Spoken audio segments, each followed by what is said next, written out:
What's up, everybody? Welcome to Fanatically Speaking. I'm Kent. I'm Loggoff. I'm the Loggoff legend. And we're here to say everything that every fan is thinking, but louder and probably a little crazier. Get ready. This is Fanatically Speaking with Kent and Loggoff. You know what's funny? Like, I'm not a social media hater. I'm a social media hater. You know what I mean? Yeah.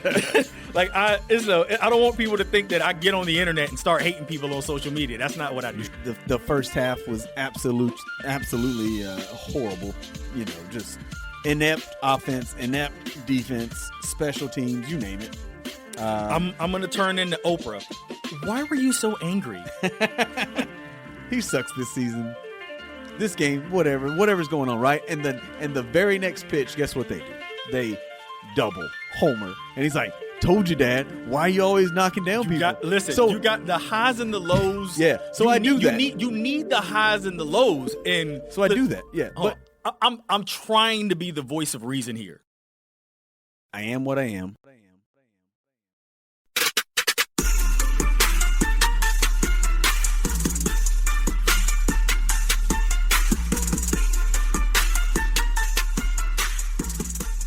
What's up, everybody? Welcome to Fanatically Speaking. I'm Kent. I am Loggoff legend, social media hater. We are a podcast by fans for fans. We're just two regular guys who like to talk about sports, and we figured some other fans out there would like to hear what we got to say. We got good thoughts, we got good takes, and we just want to have a little fun conversation. I know I got good thoughts and takes.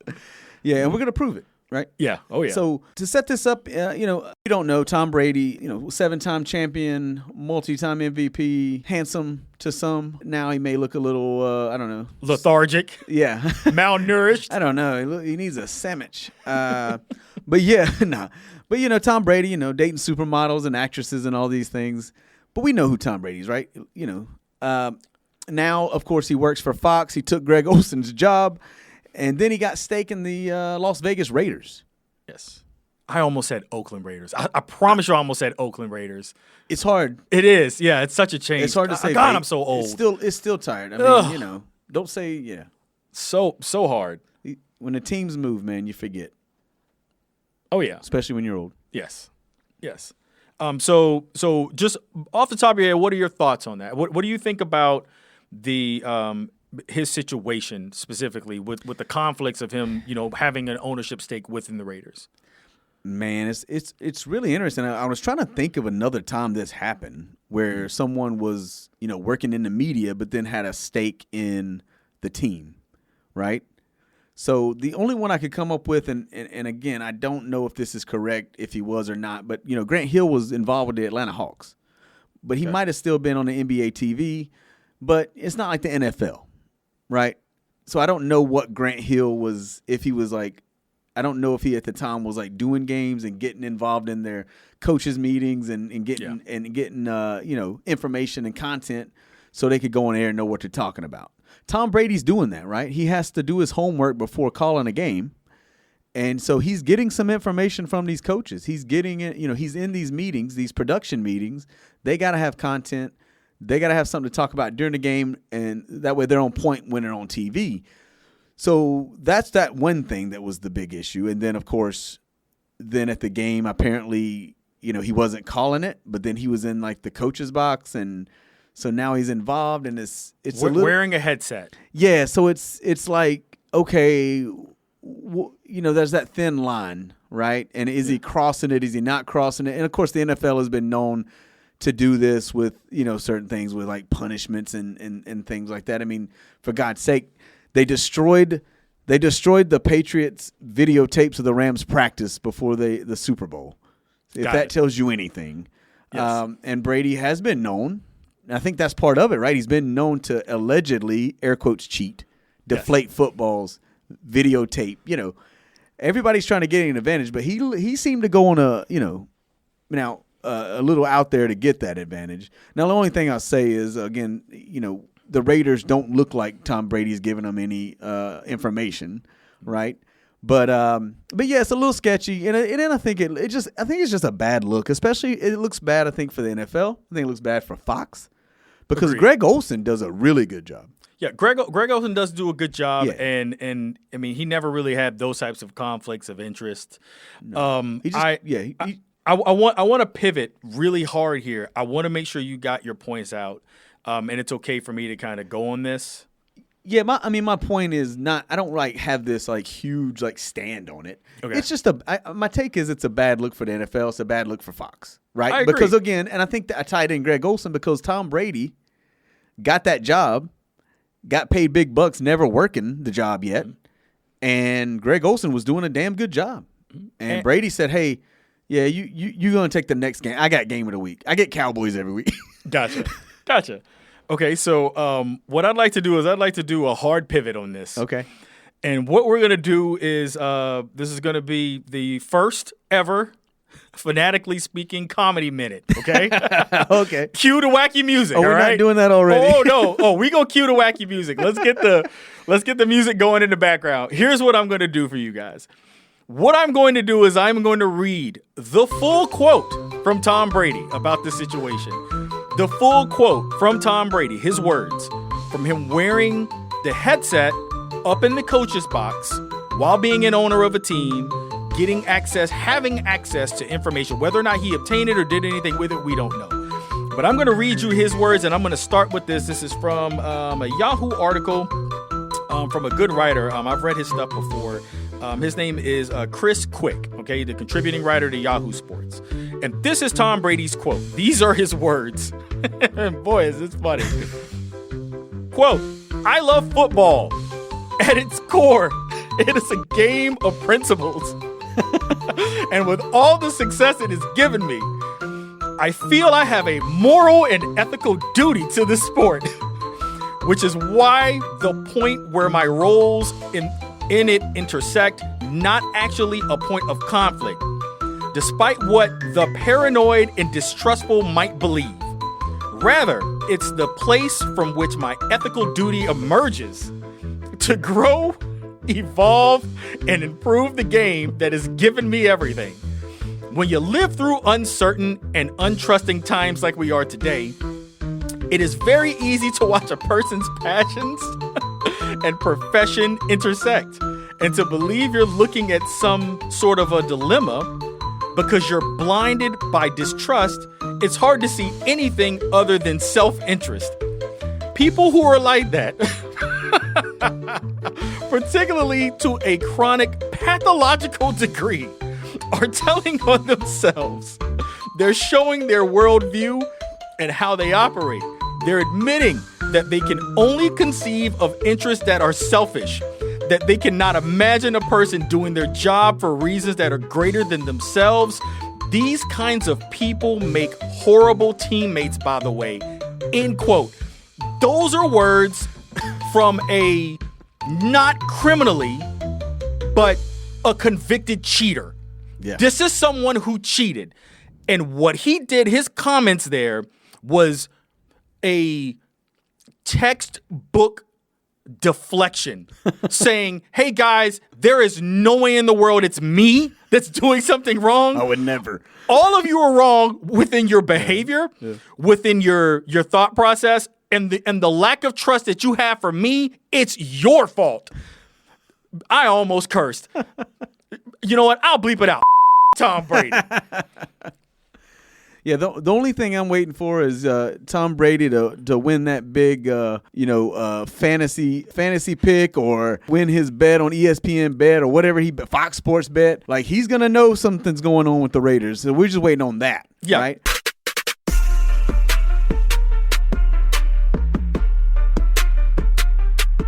So it's not going well for Tom Brady at the moment in the news, right? You know who somebody else is not going good for right now? Bill Belichick. Speaking of cheaters, Bill Belichick. Yes. Right? Big hype, right? Big hype about Bill going to Carolina. Credit to him though. He took a college that's not a, perennial college football powerhouse, right? He didn't go to Colorado like Deion, but Colorado ain't been good in 50 years, so, and that's exaggerating. But Deion took a team at the bottom, and the only way to go is up. Carolina had a lot of high hopes for Belichick. So far, 2-2 at the moment of this podcast, right? the only teams at the time of this podcast, they have only beaten UNC, Charlotte, and Richmond. Charlotte hasn't had a team that long, and I didn't even know Richmond had a football team. I didn't even know Richmond had a school. Forget a football team. Oh, I didn't man. even know they had a field to play on. Yeah. So, and look, there's a lot of conflating issues when it comes to Belichick. He's become more polarizing in the last year or so. Obviously, his relationship with Jordan, Jordan spelled D-O-N, by the way. An older man dating a 20s something. Look, I didn't make that pick for him. He did. He understood what was going to come along with it. That was his choice. So that added some extra eyes. There's a lot of things that went on with his beginning tenure there at UNC where, I don't know if you caught on to this, but there were actually reports, and then they were verified and confirmed, that any correspondences that took place with him in terms of his coaching duties, she was actually CC'd on all those emails. So she's literally ingrained within the football program as, I don't want to say his assistant, I don't want to insult her, but she was his right hand arm man. Some people may get that reference. And but that was the first part. This was before they played a game. Okay. Yes. This was before they played a game. Mm-hmm. Then there were the things where Belichick allegedly refused to allow Patriots scouts to come to UNC to scout for some of the players, which, by the way, kind of expresses to me Belichick's level of selfishness, because what you're doing is robbing your own players of opportunities to be scouted by NFL teams. So selfishness in that regard. Then there's the product on the field. Now, I will say that the two aforementioned points that I just made probably would have been overlooked if the Tar Heels were kicking teams' asses, okay? It would have, the winning cures a lot, and it would have been like, that young hot thing that he's dating is actually working to his benefit. Maybe we can learn something from him, right? But because he's losing in the fashion that he is, he's beating teams that he should, and then teams that he should compete with and be competitive against, they're not even holding their own. It speaks to a lot of things. We know that he wasn't much after Tom Brady left. We know that Tom Brady left and went to Tampa Bay and won a Super Bowl. So, these things all come into play, and it makes you think about his legacy, big picture. Ultimately, he'll be okay, but it's definitely a bad look, and his legacy is taking a hit. It's taking a major hit. Yeah, and I get it. Like, it's hard to say I'm done. I can't coach anymore, right? So he's doing that. I thought here's why there was a part of me that thought this might not work, right? You mentioned Tom Brady left, and then who'd he have? He had Mac Jones. Yes. Well, he had Cam Newton. And he did have Cam. He got out of Cam a lot. That team wasn't really good though, but Cam was a veteran at the moment too. Now Mac Jones was young, correct, and that worked for like a young season. Draft pick. Yeah. Yeah. So young quarterback, young player. And it seemed like maybe Bill lost his touch in the NFL with the young guys, right? Like, it was over. So let me go coach some teenagers instead. So let me go coach college kids. Well, and date them. But a grumpy old Bill, who was good, by the way, talking football on the TV show he was on. But, and also you got to look and you got to say, she's on the sideline. Like whose girlfriend and wife is on the sideline like before games, and I don't know when else she is, but it's like during interviews, she's like stalking him in the background, and like he's almost held hostage. And I'm like, like what is going on with him? But then you talk, you talk about the recruits. So when he goes, if he goes, or whoever he sends to get these young kids to come and say, hey, come play for me, grumpy old Bill Belichick, which I know he can't be fun actually, but I'm just saying, like, what's his selling point? Hey, I'll get you to the NFL. Just not them damn New England Patriots. You can't go play for Bob. You can't go bump them. They got rid of me. They kicked me out. They cost me breaking the coaching record. Yeah. Well, I guess I'll kind of tie things together with this. So, when it comes to the way he's coached, he has always been a bit of a dictator in terms of coaching. I am not a huge college football fan. It's not what I enjoy. It's a different product than the NFL. For me, I know there's a lot of college football fans. Personally, it doesn't fit for me. However, one thing I do know about college football is when they say the program, it's a program. It takes staff. It takes lots and lots of people. It takes cohesion. You're dealing with hundreds of people. You're dealing with professors. You're dealing with faculty and staff. You're dealing with ADs. It's not the NFL where you have the final say up until where something gets to the owner, gets to ownership. So I hope that he has some foundation around him as a support system, because it's totally different. It's different than an NFL roster. The children are much more immature, and I'm saying children because I feel like an old guy. But, these are physical specimens that are young men who are going to be silly. They're going to do things that young men do. And, I don't want to call him arrogant, but his actions come off as someone that is arrogant to think that he can just go to a school like that in a pretty serious division, in a well-known school, and think that he can just turn it around. I hope that he has a lot of people around him to help him. But, I'll be surprised if he makes it through the end of next season. I would be shocked. Okay. There's a chance that he finishes this season, no problem. It'll be back. But the next season, I'd be shocked if he makes it 2 full seasons as the head coach of the UNC Tar Heels. Out of his 5 years. 5-year deal, correct.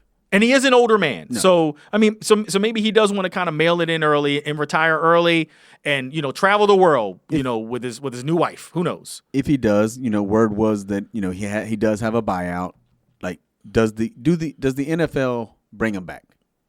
Not a chance. Not a chance, really. Not after this. He's got that stank on him. Is it because some college coaches can't coach NFL? Is it just that Bill waited too long to do this?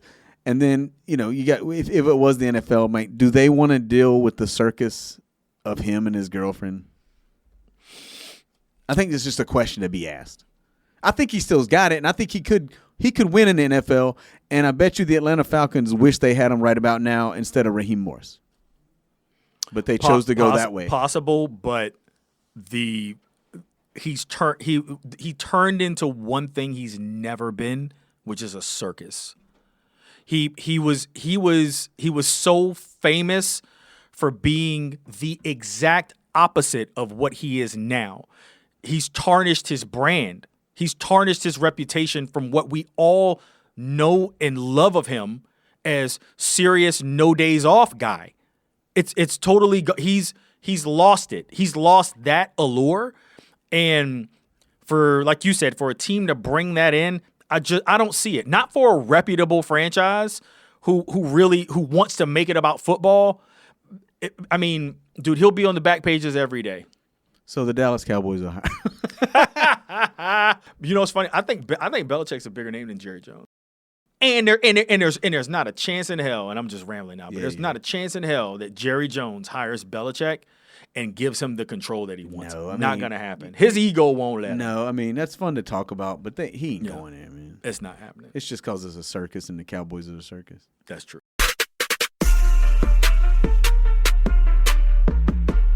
All right, so I'm going to start this off with someone that I've grown to admire.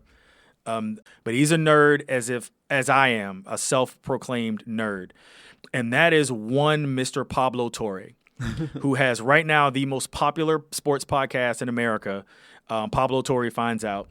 And he's launched a series of investigations. I don't know how much details you know about this, Kent, but several months, 6, 7, 8 months worth of investigations into the Clippers, Steve Ballmer, Kawhi Leonard situation. To set the table on that, Pablo Torre actually discovered through some bankruptcy filings, through a partnership that the Clippers had with another organization, that there were contracts that were signed by Kawhi Leonard's LLC to pay him money, and the verbiage of the contracts literally stated that Kawhi Leonard had to do absolutely nothing to earn the money.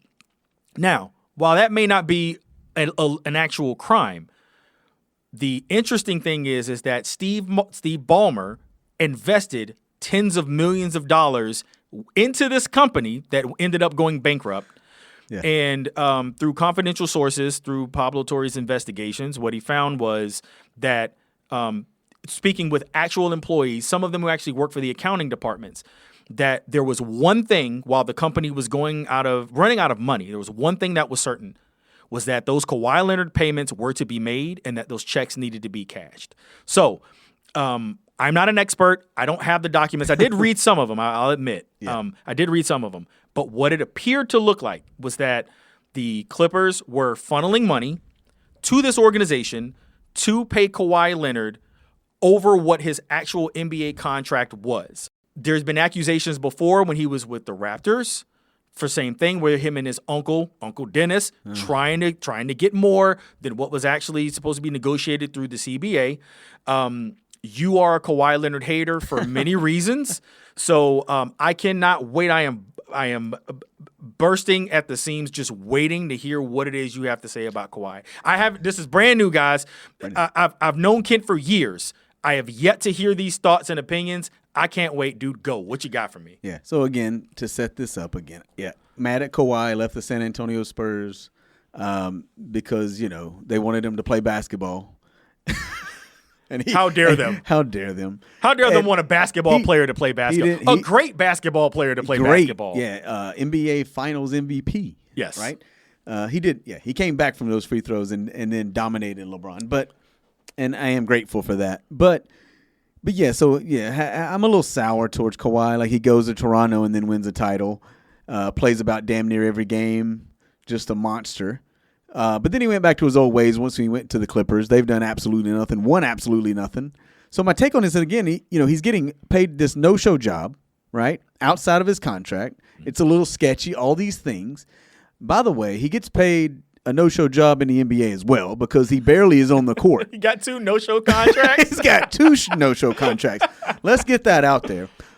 When the playoffs come, he is nowhere to be found, right? And apparently it's contagious, right? Paul George was there. He got hurt. He didn't want to play. Uncle Dennis, I guess he's telling everybody that, their doctor has to tell you if you're healthy or not.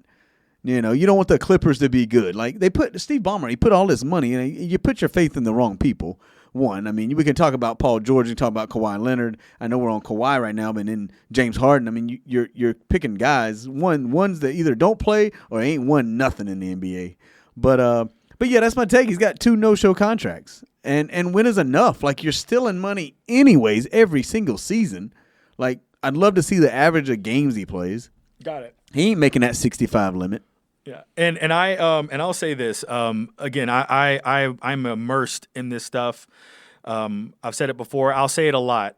I love sports business. I love the nuances that take place within contract negotiations, CBAs, television deals, rights deals, sponsorships.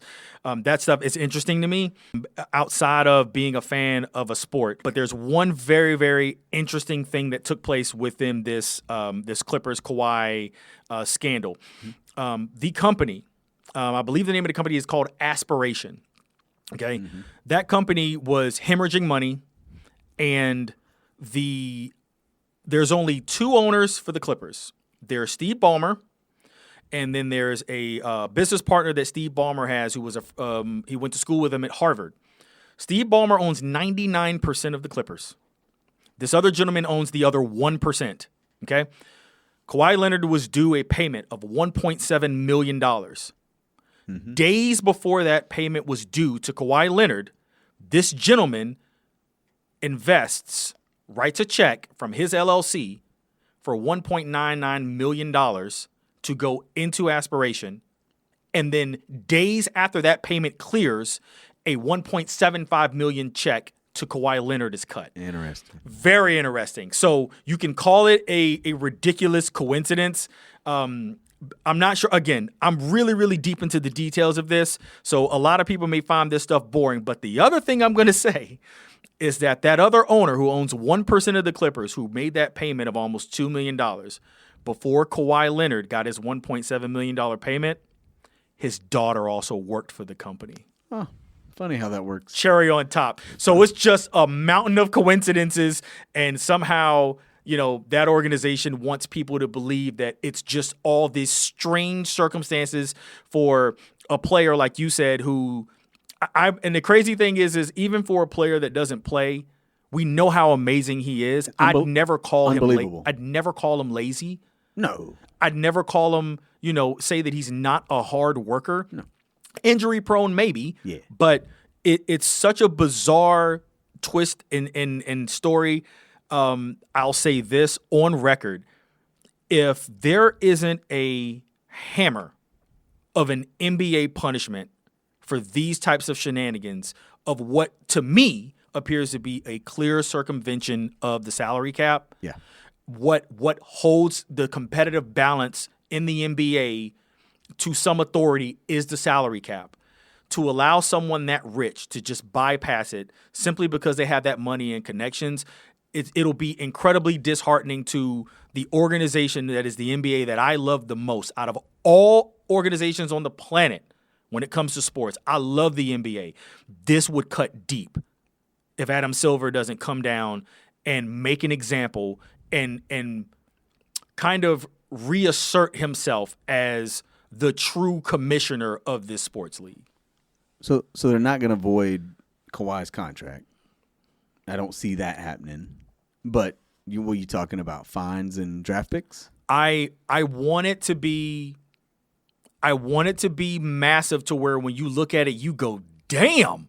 But it has to be draft picks, not enough. The financial penalties that they can offer are nothing because Steve Ballmer's got all the money. But it has to be the equivalent to an NCAA death penalty in my eyes. And if it's me, I think you do void his contract. Oh, wow. And I think you make it to where any other team in the league can sign him except for the Clippers, which might actually be doing them a favor because he doesn't play much. Yeah. But I think it needs to be, you have to set the precedent that if you go this far to circumvent the salary cap, it's the only thing that keeps everything fair. Every team can pay the same amount of players the same amount of money. You gotta make an example out of them. Steve Ballmer should probably call Belichick and Brady and learn how to cheat. Because, again, the Clippers ain't won anything. Yeah. Oh, no, not at all. Yeah, they did that. The Paul George trade. This investment in Kawhi has not worked out. It has not panned out. And, this is – you got to think about it. Like, Ballmer, this is shameful. Oh, yeah. This is a bad look on an owner that most people like. He's the – the joyous fan, he's goofy on the sidelines. And, I've never had any bad things to say about Ballmer. Way different than their previous song. Right-hand arm man. Yeah. I don't know. Who knows? Listen, I don't know how it's going to pan out. But the only thing, I think there's only one thing that will make me smile, and that's if Steve Ballmer shows up to the game and he's dating a woman who's wearing the Daft Punk helmet. That'll be the only other thing that makes me laugh. Maybe anything in LA could happen. That's true.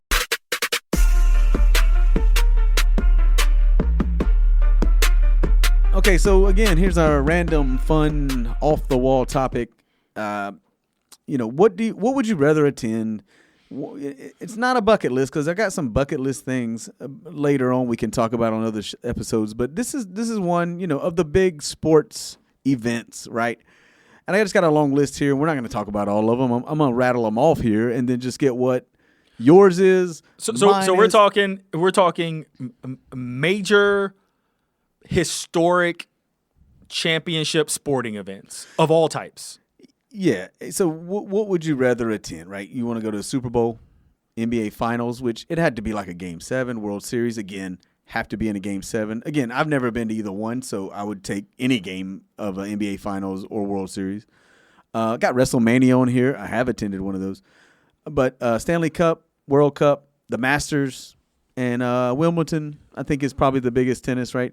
And we may be missing something here. I think we covered everything. So I'm a stickler for the details. Yep.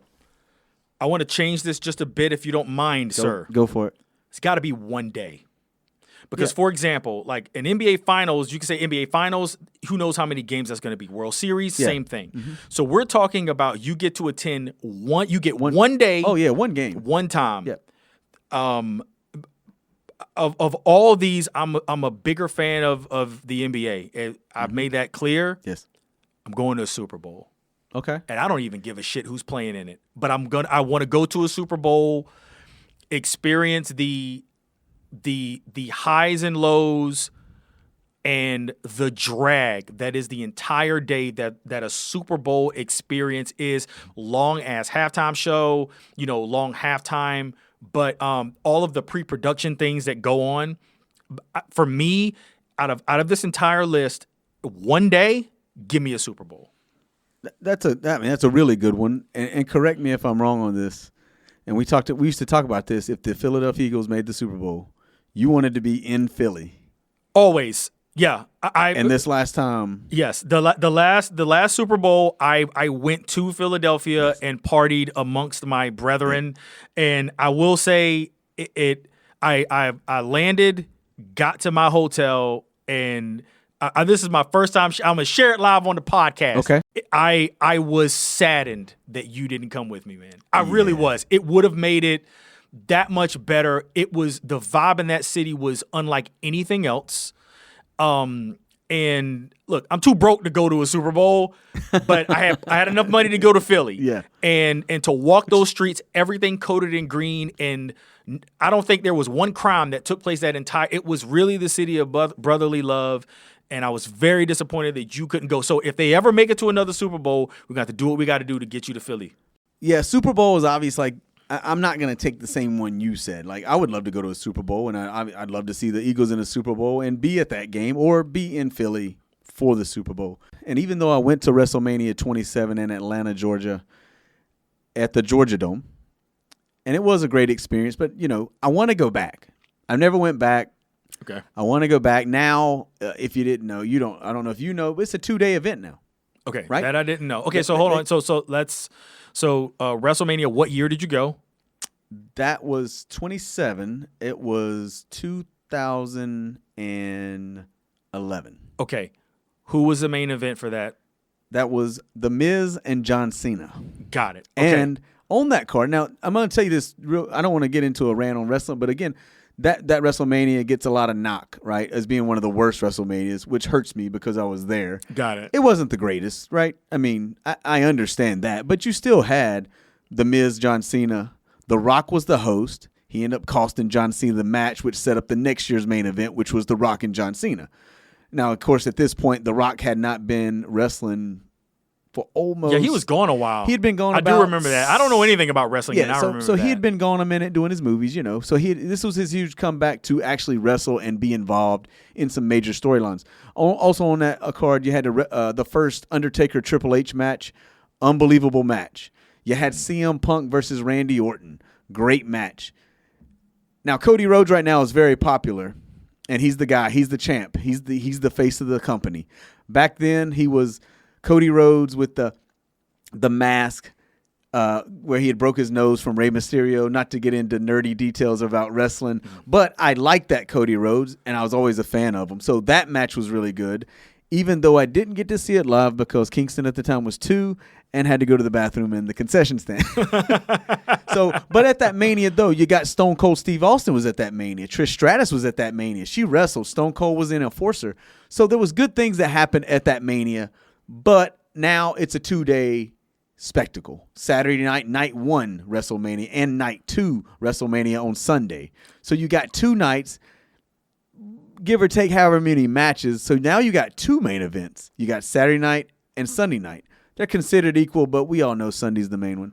Unless The Rock's involved. Certain things are involved. They're making it better, okay? But I do want to go to another WrestleMania, not Saudi Arabia, for WrestleMania 43. I don't really go out of the country. So, but yeah, mine will be WrestleMania. I want to do the 2-day. I want to do the access. I want to do it all. So, like I said, just to go opposite of you on NFL, I mean, we know that's number 1, but me as the nerd wrestling fan, I want to get back to a WrestleMania and No problem with that. So and just geek out, nerd out, mark out, all the things you call these wrestling fans. And I'm an adult wrestling fan. No, and by the way, I don't insult wrestling fans. It's just not for me. Nope. But really quick hit.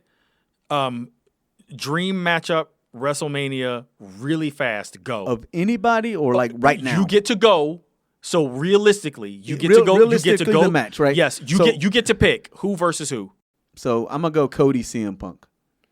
Wow. Okay. You want to go ahead and close us out? Yeah. So that's another episode of Fanatically Speaking. Again, catch us everywhere: TikTok, IG, YouTube, Facebook, all podcast outlets.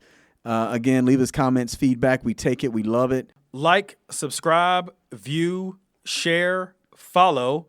That is Kent. I am the Loggoff legend. I am the social media hater. And this is Fanatically Speaking.